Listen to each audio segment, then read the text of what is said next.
Magandang araw po sa inyong lahat. Ako po si Angelo at nanonood kayo ng News Listener. Okay, so update na naman to po sa flood control scandal at itong bangayan ni na Senator Ping Lacson at Alan Peter Cayetano hindi pa rin umuhupa. Okay. So, uh, ano ba talaga yung inumpisahan ng away ng dalawa? Okay? Kasi natatandaan ko, yung noong pinalitan itong si Alan Peter Cayetano, Cayetano na ah, Senate President, ay nagiba na yung timpla ng utak niya. So, halos lahat kinakaaway niya na, yung mga Tulfo brothers, Senator Ping Lacson, Tito Soto, halos lahat ng majority ng mga senators ay parang gusto niyang kalabanin. At si Senator Ping Lacson ang masasabi nating um, no turning back. At itong, anong term na nga yun? Mali ang kinalaban mo. Kasi nga, ito, na-discover ng opisina ni Senator Ping Lacson yung ghost projects sa Taguig. Kung natatandaan niyo po, yung merong sa Bulacan, di ba? Ang daming mga flood control sa Iloilo, sa Mindanao, sa Visayas, sa Luzon, etc. etc. Ang nakaka para sa akin medyo timing lang siya, pero at the same time, ah dito iisipin mo na siguro may mga senador na merong flood control project pero tahimik. At yan na nga, nadiskubre ni Senator Ping Lacson itong flood control projects ng Taguig na ang laki ng napunta sa project na yan. At imagine niyo 2.3 billion insertion po noong 2025 GAA. Okay, so basahin natin to. Ayon kay Attorney Jesus Falsis, nag-tweet po si Senator Ping Lacson. Last time pa to pero may mga various updates po. So ayon sa kanya, ang Taguig po merong ito from 2.008 billion as earlier as reported, we found 100 million additional slope protection project for a new total of 385 billion insertion under 2025 GAA. Imagine niyo, slope protection. Ano ba yung slope protection, guys? Yung slope protection po, ito po yung kung pupunta ka ng bukid, ah, tapos merong kung dadaan ka sa mga Baguio o mga ganyan, merong slope protection sa kilid ng bukid na para hindi po magiba yung side ng bukid na yon. Kasi may mga instances po na 'pag grabe yung ulan, magla-landslide siya, 'di ba? At ang ending, matatabunan po yung kalsada at mahihirapan po yung mga kababayan nating nagta-travel kung ganyan po. So yung slopes na yon, yan ang slope protection ang kumbaga nagproprotekta sa mga side ng bukid para hindi siya magiba. Okay? So yan po ang slope protection. At imagine niyo 100 million sa Taguig. Yan Taguig, 'di ba ano 'yan?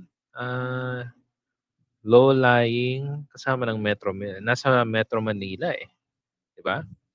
Okay. So one of the two must be a ghost daw.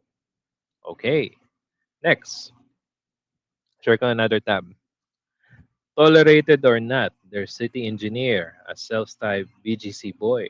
Oh, kumbaga meron ding engineer itong si Alan Peter Cayetano, ST Cayetano, na Meron daw win and lose record, almost $500 million. And just one of the several casinos hotel in Metro Manila. At ang daming, ayon sa mga nababasa ko po, madami na pong mga tao na gustong maging testigo sa mga flood control daw doon sa Taguig. Okay, next.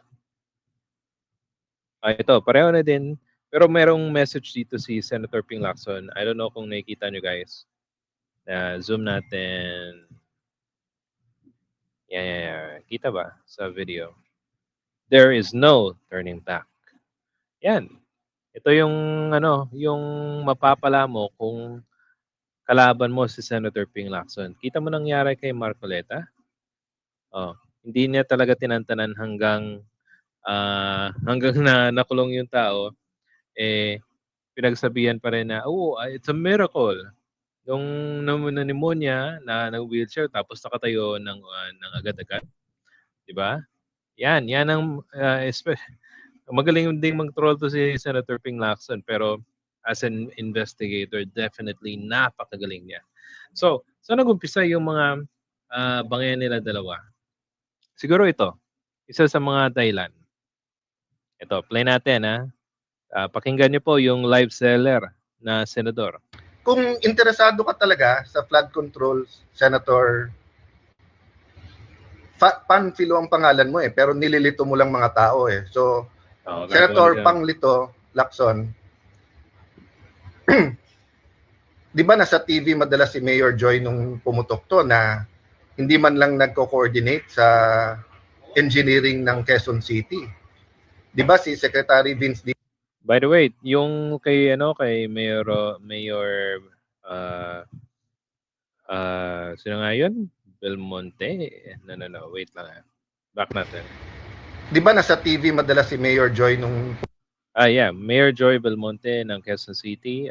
Na pag-usapan na yun last time At I think nasa investigation yon. I'm not sure kung meron ng any update pero definitely meron ng development doon.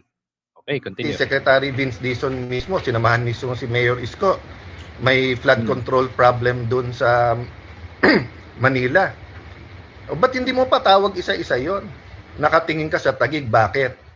So, doon sa pangatlo natin topic, yun. What about, meron silang term what about this? What about this? What about that? Pero hindi mo sinasagot yung problema. At yan ang ginagawa ng live seller na senador na si Alan Peter Cayetano.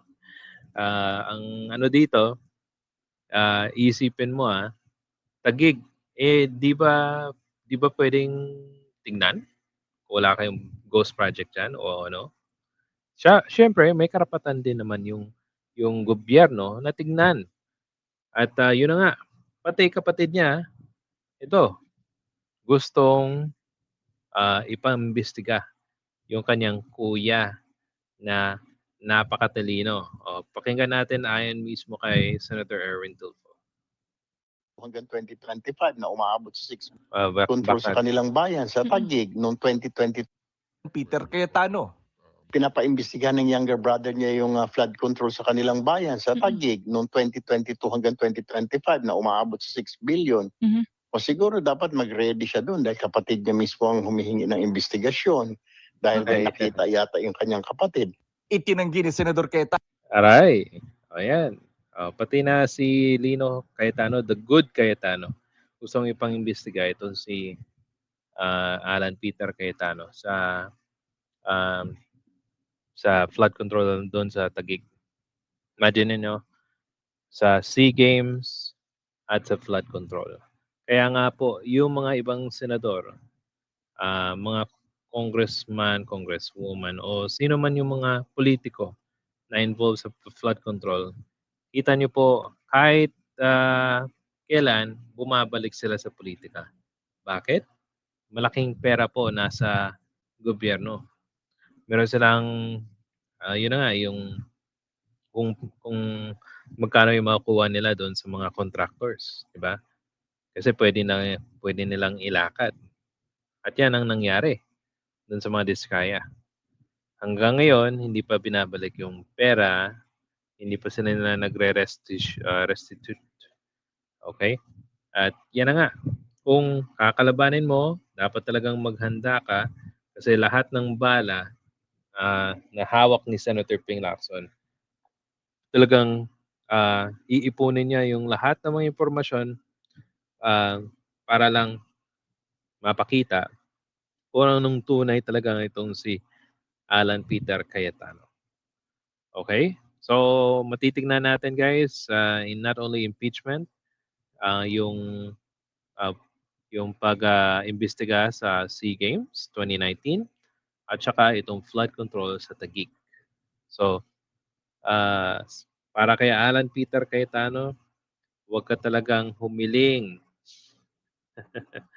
ng hindi mo kumbaga, hindi mo mangunguya.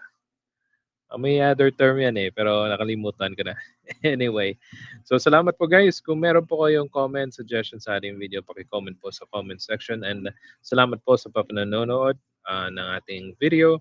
Kaya natin mag-live next time. At please hit the like and subscribe button para po suporta sa ating uh, YouTube channel. Salamat po. And we'll talk to you soon. Ako po si Angelo at nanonood kayo ng News Listener. Thank you po.